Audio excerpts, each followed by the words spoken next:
And I'm going to say good morning, everyone, and welcome to our April 16th directors meeting. I'm going to grab the agenda here real quick. And some of you have already been so kind as to do this, but as our attendance tracker today, we're going to be monitoring the chat. So if you would be so kind as to type your name and your site or school into the chat, that will be the way that we're going to take attendance. Also, just a couple of housekeeping things, of course. Would appreciate it that as you come into the room, please mute yourself. Victus stated if you are not feeling up to being on camera today, you're more than welcome to take yourself off. But again, we'd also love to see your smiling, happy faces. And I got to give Heidi a shout out. I was noticing your mask, Heidi. That was really kind of cool. It looks like a constellation or something. So very cool mask for the day. All right. Vic, I think we are ready to rock and roll, and it looks like we'll start with some financial updates. Okay. Well, I want to remind everyone that the CASA window is open. And so far, out of $1.2 million normally that we would have for the quarter, I've only got $150,000 in claims sent in. So, you know, you should be sending those things into CASA. And don't forget, when you're uploading into CASA, you can upload that Excel spreadsheet. That's what it was meant for. And, you know, when we started putting that into the application, rather than having you go ahead and fill out a Word document, and then, you know, we try to take that off the Word and put it back into the Excel. Now we're just using that one Excel document. And a question had come up that, you know, what about signing it? You can just type your name in and that's fine. We're moving into the electronic age with, you know, our claims processing. And so it's a good thing generally. There's been a few glitches and differences in how we do it, but overall it's been pretty good. So another thing I want to talk about is carryover. And with the carryover, because of the pandemic, you will be getting carryover. And let me give you some procedures on that. All carryover, just to remind you, is subject to review and before it can be approved. And generally, you know, most of the carryover is approved. Work with your financial people and provide me with an amount of your carryover by May 14, so that when I start getting the contracts, I can plug in that amount. That's how they want it to be done, since it's a little bit of a streamlined process that way. And then you'll get an award letter that'll show your award plus your carryover. And with that, you'll get a blank claim spreadsheet like last year, and then you'll update your budget for the next school year. So, you know, if you want to put more money into personnel or supplies, that's up to you. And then I will see how you've adjusted your budget come the first quarter.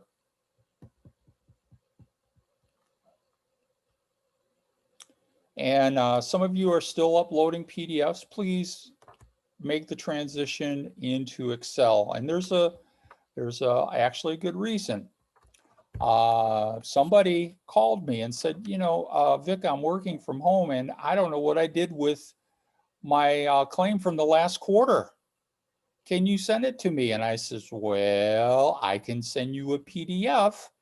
However, if you had the spreadsheet, all those numbers would have been in there and you could have just entered it in on the spreadsheet. Now you're going to have to take it from that PDF and manually update it. So it's just a good best practice for us.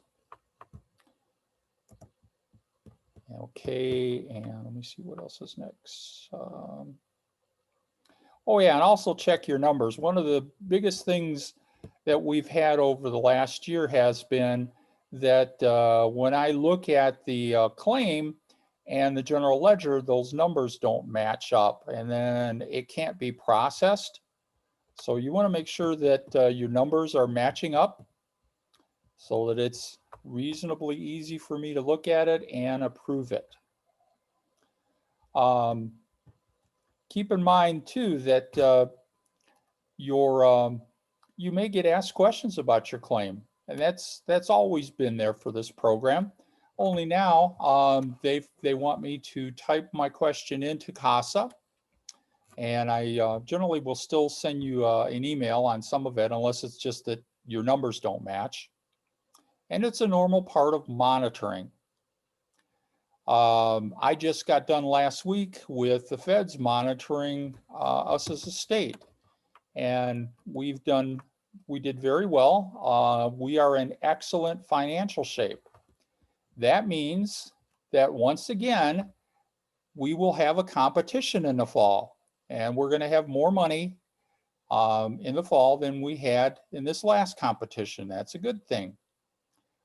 There's a lot of states that didn't even have a competition at all in 2020 because of the pandemic. There's a lot of states that they suspend competition when their finances get kind of messed up. They bring in the auditing team, and that hasn't happened here in Iowa, at least since I've been doing this. And hopefully it never will. I mean, in Iowa, we're a small state, and we really have been doing, according to the feds, a good job, and they're using us as an example for other states. So that's a good thing. And I also want to compliment all of you guys. It's been really hard for us to try to act normal and get our programs up and going with this pandemic. And I think you've all been doing a wonderful job, and I want to thank you. And, sometimes the stuff you get from me is often, the compliance stuff. So I want to take this time to thank all of you for doing a great job serving kids. Vic, before you move on, we do have a question in the chat from Kate. Kate, your question is are we talking about CASA? I'm wondering if you'd be willing to unmute so you can just maybe clarify that question a little bit. Sure. As far as I know, Boys and Girls Club isn't doing CASA, so I was just wondering. Kate, we are. Well, you might want to ask your financial person because you've been getting paid through CASA. Great. Then I am not a part of that, which is my favorite thing. And that's okay. I mean, it's generally the finance person that uploads stuff into CASA, and then you probably are giving your budget information to that finance person, right? Sure. Okay. I'll look into it. Yeah. Everybody is in CASA now. We did have at one time the community groups were in Iowa Grants as we made the transition, and we had a lot of meetings and stuff to get everybody into CASA. And CASA is our approved state system for distributing federal funds. So all of the federal title programs are in there. And we have special meetings, usually at least once a month to work on that system. I totally get it now because I'm from Missouri, and in Missouri, CASA stands for Court Appointed Services. That's what I thought we were talking about. Sorry. Oh, those acronyms drive you crazy, I tell you. Sorry about that. That's okay. Yeah. Okay, thanks, Kate. Okay. Any other questions about financials before we move on? Hey, can y'all hear me? This is Nicole from the clubs. Yeah, Yep. Hi, Nicole. Hey, I just had a question, Vic. So the only reason that carryover is available to us this year is because of the pandemic, right? Carryover is not a normal Generally, normal carryover is only opportunity. for first-year grantees Gotcha. because the funds have a date expiration to them. And the first year, really, you need carryover because it's not easy to get that program up and running. But we've been granted special exemption from the feds on that expiration date. That's allowing us to provide that carryover during this pandemic. Great. Thank you so much. Yeah, so that was the first thing I asked for when this pandemic hit last year. I was emailing them and said, you've got to change that, the funding expiration so that we can offer carryover. And they were very responsive. Another thing too to be aware of, and I had mentioned this, I think the last time, is that we've got reorganization at the department. I am in a new bureau. I am no longer in the Bureau of Teaching and Learning. That bureau is gone, and I'm now in the Bureau of School Improvement with all the other federal title programs. And my previous bureau chief left the department in September. I have a new bureau chief, and our new bureau chief has just received the additional job of being the compliance officer. And so our compliance procedures have changed a little bit from where they were in the past. In the past, you know, if there was some kind of issue, you got a letter from me. Now that the letter is coming from my bureau chief. So things are changing, and I'm going to try to keep you guys updated as much as I can, as quickly as I can. So let's talk real quick about site visits. Those will be resuming in May. Hold on, Vic. I'm sorry. We have one other question pertaining to financials in the chat. Okay. This is from Christine in Storm Lake. She says, is there a limit of carryover? Because of COVID, she is short-staffed. She has smaller numbers of kids allowed. Well, the other title programs have been putting a limit on it. This program is unique, and we didn't put a limit on there last time. And as far as I know, there's not going to be a limit this time. Okay.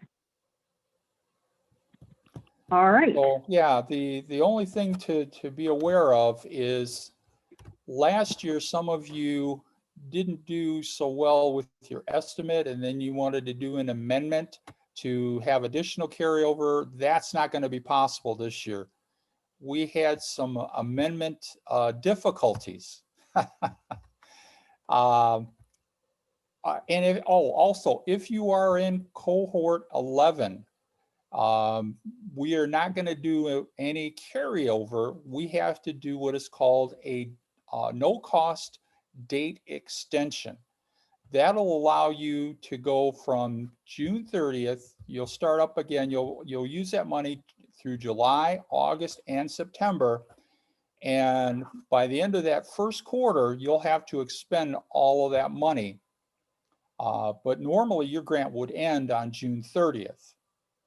So that's what we're going to be doing for cohort 11. Okay. So, yeah. So another question, this is from Barb. If my high school has carryover, can we do that even if we do not get the next round of 21st Century Grant? Yes. This no cost date extension is not contingent upon whether or not you are funded in this current round of funding.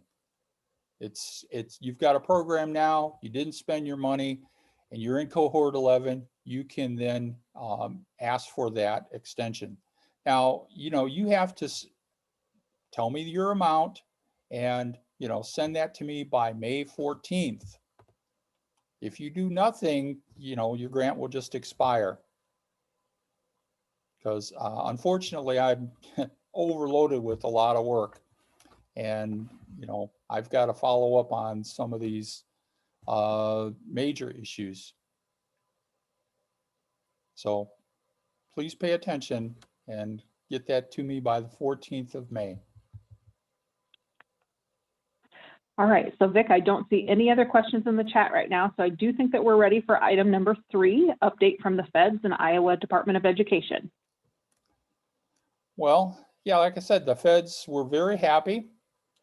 And, you know, they were asking about what happened during the pandemic. And, you know, they asked how much carryover we provided.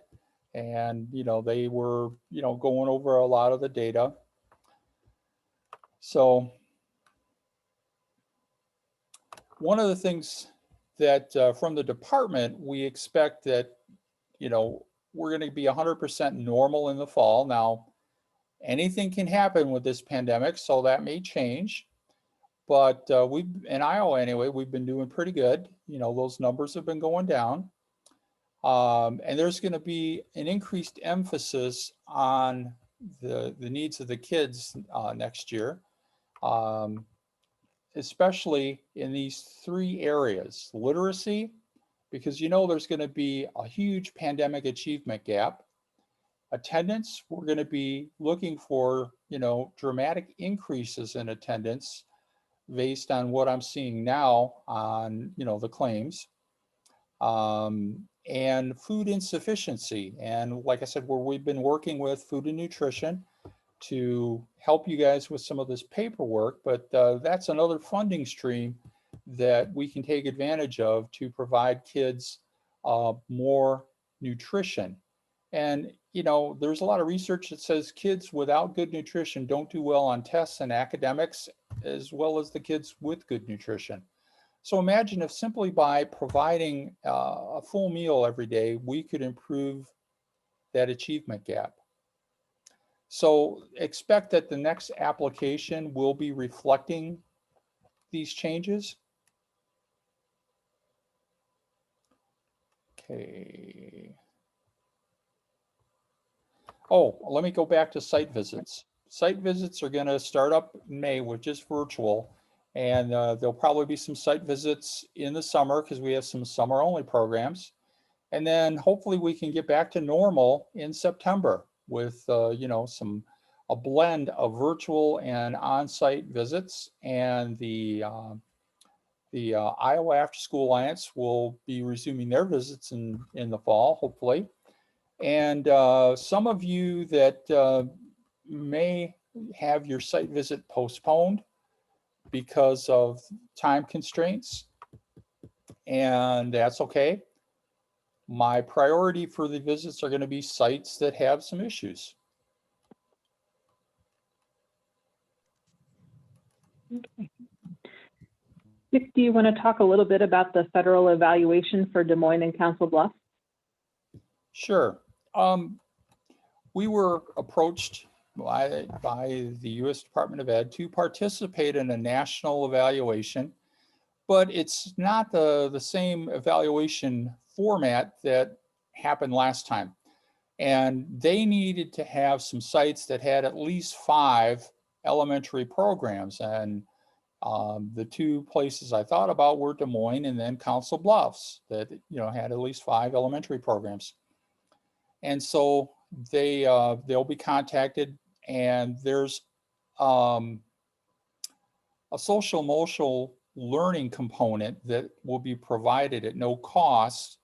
And then they want to try to measure some of the effectiveness on that rather than, you know, the classic, let's take a look at the grades and, you know, write that information down.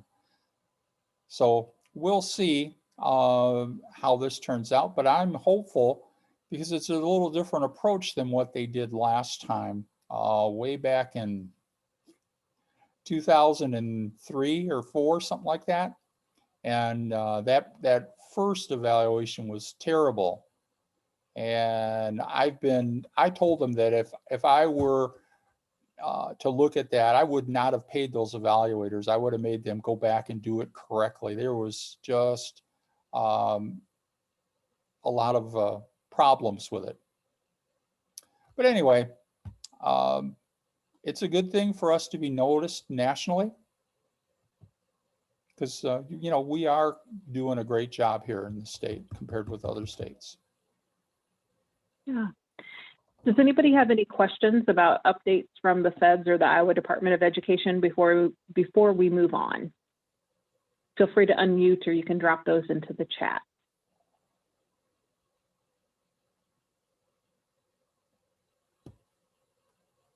Okay. So Vic, I think we're ready for program updates. Okay. Well, you know, this is our last year with the APR. So, you know, we're going to be doing the summer data first, and then we'll do the fall, and then we'll do the spring. But now in the summer, we're also going to be collecting for the new GEPRA, and we're working on a data collection template in the evaluation committee.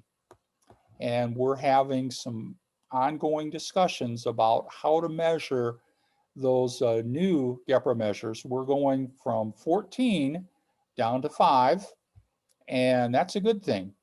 What else is going to change is the collection. Currently, we're doing 3 windows. In the future, next year, we're going to do just 2. And what's really nice about it, we're going to do half of the reporting in the summer, and then we'll finish up the rest of the reporting by December. And we are not going to be reporting the same data over and over again. We're just going to report it once a year, but in two pieces. So that should be a relaxing of our workload as far as reporting that evaluation data. Yeah, So thank you for that. Yeah, we'll keep you posted on that.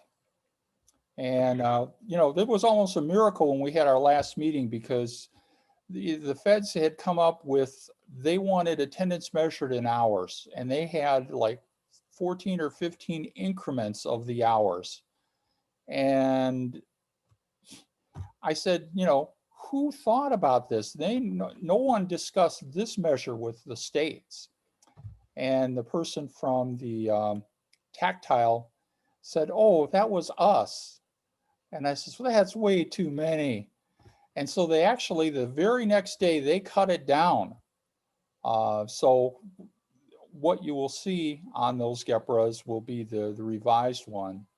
And we've also got a template to convert those hours into days, so that you take attendance normally like you would, and then you'll just look at that sheet on how to report it in hours. You don't have to change how you're taking attendance. Yeah.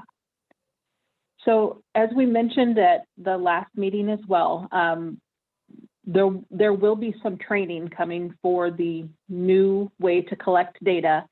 So we'll roll out the new template. Vic will have some insights. He'll share that hour time conversion chart. And at this point, unless something has changed, we're thinking about a training in June to have that all taken care of. But the APR open window dates are applicable for the original way, or the old way of doing it, I guess, for lack of a better word. And you can see that those window dates open in May for last summer. Does anybody have any questions about the window dates or entry into the APR or new GEPRA measures that we can ask and answer at this point? I do. This is Amy Mintier. Who's expected to put these into the system? Like right now, directors have to do it for all the sites. Are our site coordinators or the evaluators that we pay so much money to going to be able to do this moving forward? You can assign that to someone other than, you know, you can assign it to an evaluator if you like. That's fine. Okay. Thanks, Amy. Any other questions about APR? Okay, so the next item and Vic, feel free to jump in here, but I'll go ahead and talk about this one if that's okay. Okay. We also have a best practice webinar coming up at the end of this month, so it'll be April 27th. We're going to really turn our focus on data sharing best practices. We have a new data sharing template that might be useful for some of you and your sites. We'll also have some discussion about FERPA, and we'll be able to connect that to evaluation so that it hopefully has a better understanding of why those data sharing practices are important, especially as you are collecting the information for the APR, and then as you're moving forward with your new GEPRA measures. So if you're able to join us that day, you should all have a calendar link to that. If not, please feel free to reach out to me and I'll be happy to forward that to you. And if you're unable to attend, as with every Zoom we do, we will record it and post it, and that'll be available on the website then for you as well. Yes, and we should have a document available for that meeting and afterward that you can give to your data person. If you're in a district or if you're a community group, set up a meeting and give it to those people, because there's a lot of information for the new GEPRA measures that'll come from that student information system. And we want to early on let everybody know exactly what data we need and how those reports should look, so that we avoid problems later on. Yeah, absolutely. So our next item is in regards to teacher surveys. We just want to give everyone a friendly reminder that your teacher surveys, this is kind of the time of year to start thinking about when and how you're going to implement those. And I did include in the agenda, I have this link where you can find the teacher survey template. But Vic, we do have a question. So let me grab that out of the chat real quick here. This is from Christine. She says she has a question about the teacher surveys. The district is not assigning homework this year due to their pod or virtual year because of COVID. So she would like to know, will that make the survey lopsided for data? Well, you just won't have that homework completion question. You just say, NA, and then make a note that because of the COVID, you were unable to provide that data. Okay. So thanks for that question, Christine. Does anybody else have questions about the teacher survey? Hi, this is John here in Des Moines, and I do have a question. So in addition to working with the teachers that are physically in the building during the school day, we also hire teachers to work in our after-school program. So are we just collecting feedback from the teachers during the school day, or can we use our after-school teachers to complete the teacher survey as well? That's a great question, John. Now, this program, we are more flexible than some of the other title programs that require a certified teacher. We do not require a certified teacher. So that term teacher for us can include somebody who doesn't work in the district, somebody that may not be certified. Maybe it's somebody that's graduated from college and still hasn't, or going to college to be a teacher. It can be anyone really that's working with the students. It could be, somebody that you got that's coming in to provide a physical education program that knows these kids and, can answer those survey questions. That's going to give us a better picture. And especially with the new GEPRA coming out, we're going to be emphasizing that point more so that we get better data. Thanks, Vic. Right. Yeah, thanks, John. Vic, you had wanted to talk about family engagement today, so I'll turn it back over to you to address item E. Okay. Well, family engagement is a great opportunity for us to get families to reconnect with school during the spring and summer, so you could kick off something for them. that, maybe do a Saturday event to get families in, because a lot of our families, they're working and struggling. Maybe they got laid off and now they're back to work and they can't take time off during the week, but maybe they can make a Saturday. So try to, also, maybe you might want to work with the district folks and inform families of the procedures you're doing to make sure kids are safe. Let them know that their child's safety is the utmost importance for your program. Enrollments are down across the state. A lot of families are, just afraid to bring the kids back to school. So we've got to reach out to them and, reassure them that we're doing everything possible. And, we've got to reconnect not only the child, but the family with coming back to our programs.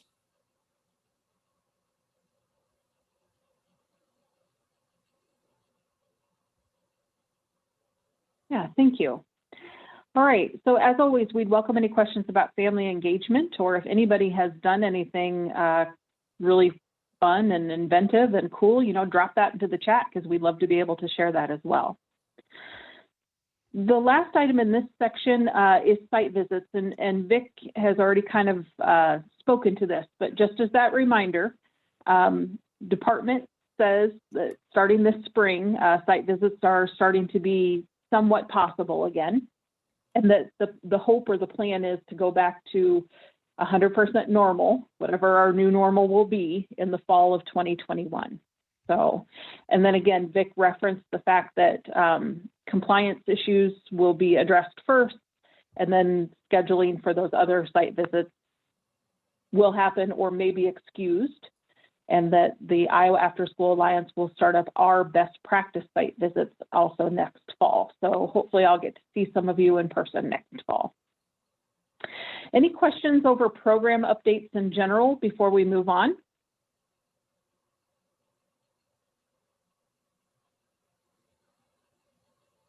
Okay. Again, feel free to unmute or drop those into the chat. And Vic, I think we're ready for RFA update. Okay. Well, I am almost done with my review, but it may be the first week of May before we get this out, because there's been a lot of, things that have taken a little more of my time up. But we're getting through there.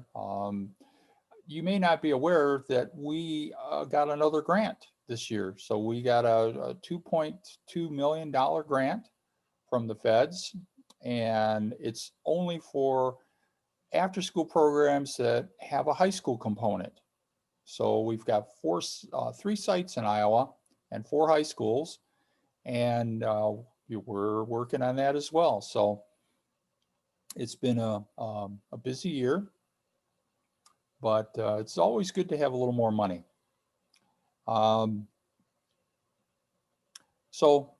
And like I said, next year, expect that application to reflect those 3 areas, with emphasis on providing a full meal, providing literacy, and making sure that we're taking care of the kids and improving our attendance. So,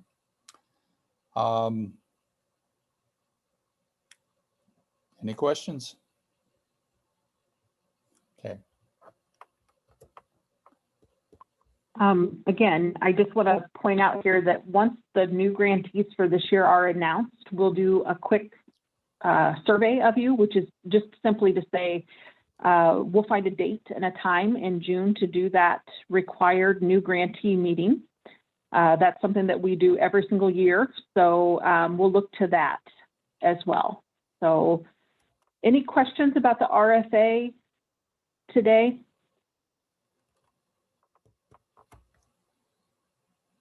Oh, we do have a question. When do we foresee the process for the next fiscal year opening?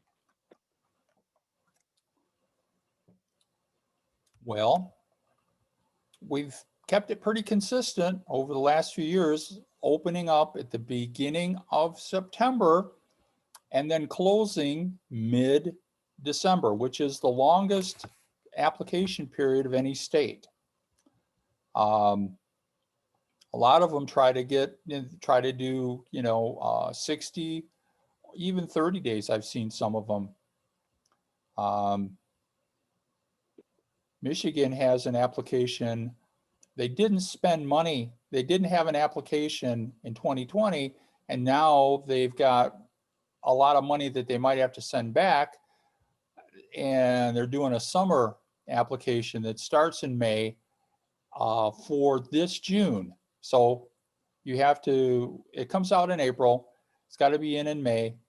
June is when the program starts, and all the money has to be spent by September. They have a much larger staff. I think they've got like 5 or 6 people there. So hold on here. We have a question from Jenny in Cedar Rapids. She says, to confirm, announcements will be made the first week of May for this year's grantees. yes, I hope, maybe even before then. But, I never know when I'm going to get a curveball. Yeah. Okay, hold on here. Got another. Oh, and she just says thank you. So, all right.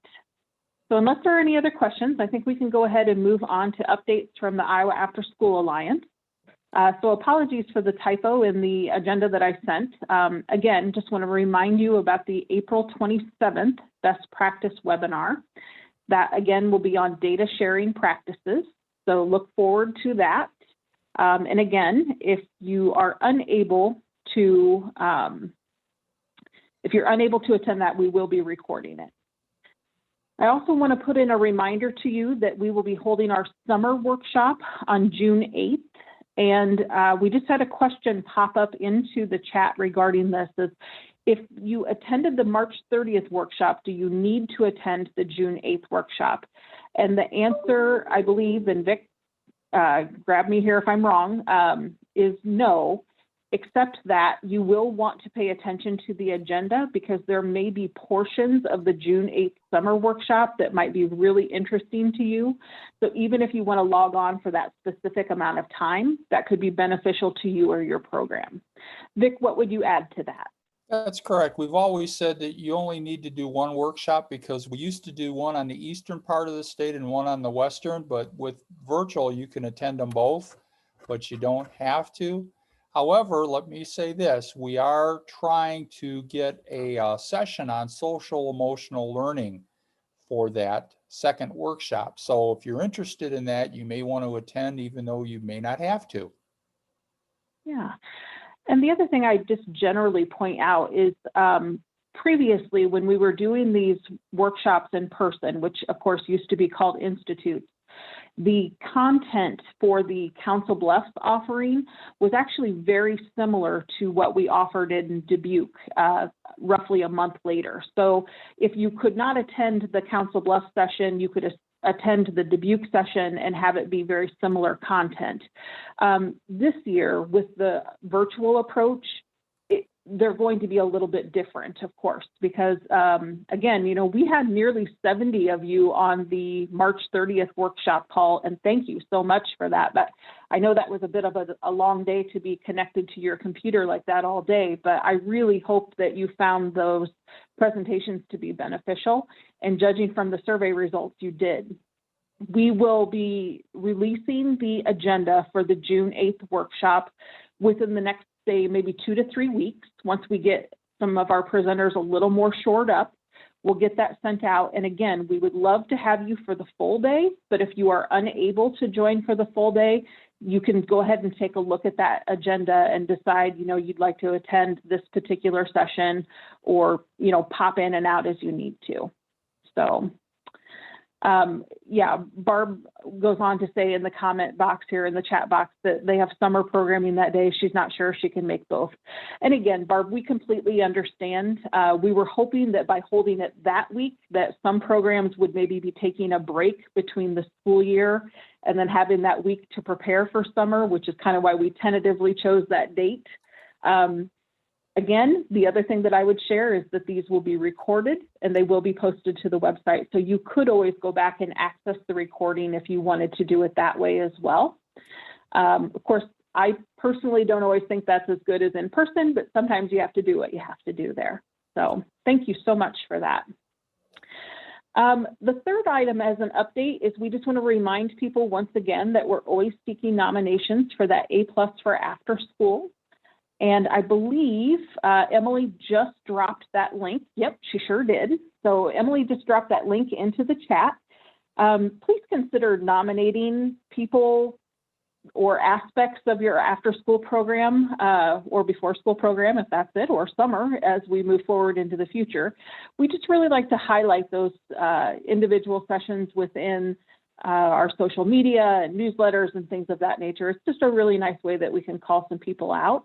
And I think that makes for really nice stories too, you know, so please be considering of that. One thing that I did not put on the agenda, but I do want to bring up just briefly is we have identified that September 22nd, 23rd, and 24th will be our Impact Conference in the fall. Right now, we are planning for an in-person conference. Now, if nature and pandemic throws us a loop, we will adjust quickly as possible. The first day of the conference will be in our traditional delivery style, which is to say we'll hold a director's meeting the morning of the 22nd, and then we'll go into our pre-conference workshop that afternoon. And then the conference itself will be on the 23rd and 24th of September. There will be a save the date coming out. Look for that kind of end of May, early June. That's also when we'll be doing a call for presenters. And last week when we were on the Professional Development Committee call, I just want to also say the same thing that we said to that committee to this group is we absolutely love it when you as grantees act as presenters, because you are truly and absolutely the experts in these fields of working with kids in out of school time programs. So I would strongly encourage you to consider putting in a presentation idea, whether that's you as a presenter, or if you're working with a community partner that does just a bang up job for you, we'd love to have you share that information with them so that we can put together a really high quality conference that's engaging and gives everybody the materials and thoughts that they need. So be thinking about that. And again, that information will be coming out late May, early June. So I believe that's all the updates I have from the Iowa After School Alliance, but I'm going to pause again just to see if anybody has any questions. I have some updates. You know, for that A+, you should think about providing award. That's a great way to give kids an award. And you could do something like give out a certificate when you have a family engagement meeting. Parents love to see their kids getting awards, and a lot of our kids have really struggled during this pandemic. And it's a way of, you know, helping them with their own self-esteem. Maybe it's something like an attendance award, or, you know, a reading award. They've read, you know, 10, 15 books. Books is another thing that you can purchase books to provide for kids over the summer. That's a wonderful literacy strategy that works. And this year we're relying on you guys to kind of self-nominate. In the past, when I did a site visit, I used to see great things, and I would talk to the folks and I'd say, hey, how about presenting at the conference? And that's how we got a lot of our presentations that were, you know, from Iowa. And this year, you know, I haven't done any site visits in a year, so I need you guys. And I've heard some great stories from some of our monthly meetings, and I'm hoping that some of you will do a presentation. Yeah, great. So one thing I want to kind of clarify with that A+ for after school nomination is it absolutely could be a child that you're nominating for that. But I do think the original intent was to maybe give ourselves a pat on the back too, which I know is something, you know, you're all a very humble group. So it's not something that we always readily think of, but this is a great way to call out a staff person, or it's also a great way to maybe call out an enrichment group or a, you know, a club or whatever terminology you used for that as well. In saying that, though, if any of you are hoping to nominate youth and you maybe need a little extra technical assistance to figure out that role or process, the Iowa After School Alliance is always here to help you with that. So we can help with maybe designing a certificate or assisting with social media if that's appropriate or something to that nature. So thank you for that. Vic, do you have any other items that you wanted to discuss today that were not on the agenda?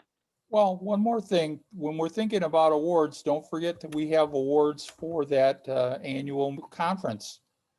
So this is another time to be thinking about who you would want to nominate. We always provide recognition for some of the children in our program and some of the staff members. So keep that in mind as well. Yeah, absolutely.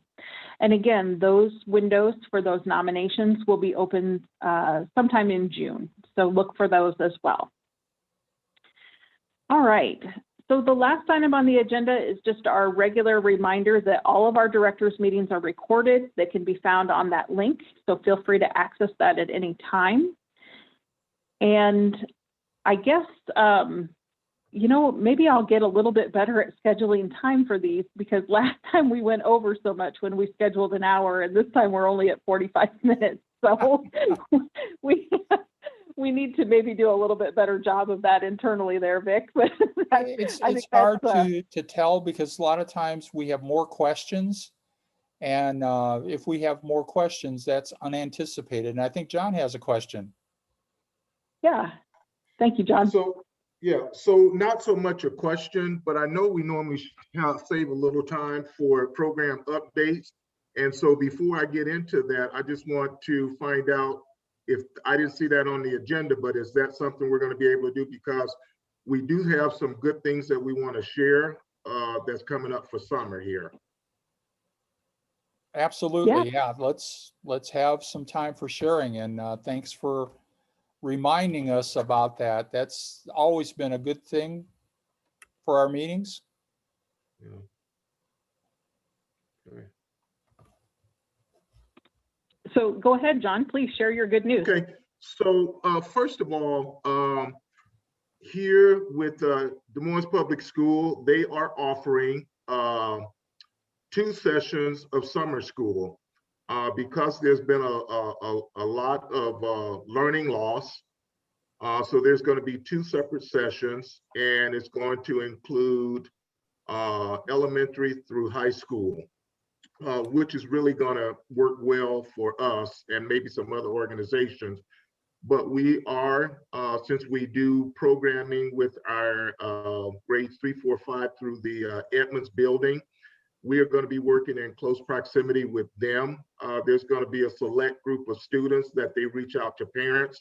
So that's going to help us with some of our parent engagement, because we will be working with the district on door knocking, and for those students who've been selected to attend summer school, just expressing to the parents the importance of signing their children up. And then with that, we will also enroll those students in our summer camp. So basically, parents have an opportunity to have their kids continue to receive academics for at least 4 to 8 weeks, and then be enrolled in an after-school program or a summer camp, so they don't have to worry about picking the kids up and what's going to be going on. So that's one great thing. The other great opportunity that we're having, we're in the process right now of working on our summer youth employment program, which we've been doing for eons. But this year we've been really blessed. We normally have 2 funding streams. This year we have 4. So we're reaching out to community partners for internship opportunities. So for those who are in this area, if you know of an organization that may have some opportunities to host intern, please contact me and we can reach out. But we are going to look at hiring 70 students ages 15 to 21 to work with community partners as well as help us run our summer camp. So I wanted to share those two things because I'm going to be working with Roosevelt High School to recruit students, high school students, use that as an incentive for them to finish out strong for the school year with an opportunity to come work for us for at least 8 weeks. So I just wanted to share that with those that are within the area here in Des Moines and the suburbs. So That's great. Thanks, John. John, can I ask you a quick question? sure, yes. I'm sorry, Vic. Okay. Can we Your also say that summer intern. Go ahead, Vic. it's always a good thing to be working with the districts, and even if you're in a district, make sure you're talking to the people that scheduled the summer school programs for the district and let them know that if you're running a program so you can work together on this, because districts have got a lot of the CARES Act and the ESSER funds. Those can be used for summer school, and I think a lot of districts are planning a summer school. And what we can do with this money is they can maybe provide 30 days. You can provide 30 days with 21st Century funds, and those kids can get the help they need to get over the learning loss. Oh, great. John, we have a question that came up in a private message here. Your interns, are they paid, and are you looking for people to host internships or students? Yes. So how that works, actually, we are, for the lack of a better word, having an open house today on campus here for students to come in. We hired a coordinator because normally that's been something that has fallen on my plate the last few years, as well as some other workers. But to answer your questions, number one, yes, we are looking for people to host interns. And number two, yes, we pay them. We have a week's of orientation. And how it works is we normally try and match the interns with their areas of interest rather than just sticking them someplace. And we feel it's a better fit that, you know, we had one young man that was interested in culinary arts. So I have a friend who owns a restaurant and he was able to go there. We are working with Mercy One. We have some students who are interested in the healthcare field. So that's going to be a great opportunity. So yes, we are looking for hosts and we do pay the students. So. Yeah, great. Thank you. Does anybody have any other questions for John, or would you like to share some great, exciting news that is happening to you at your site today?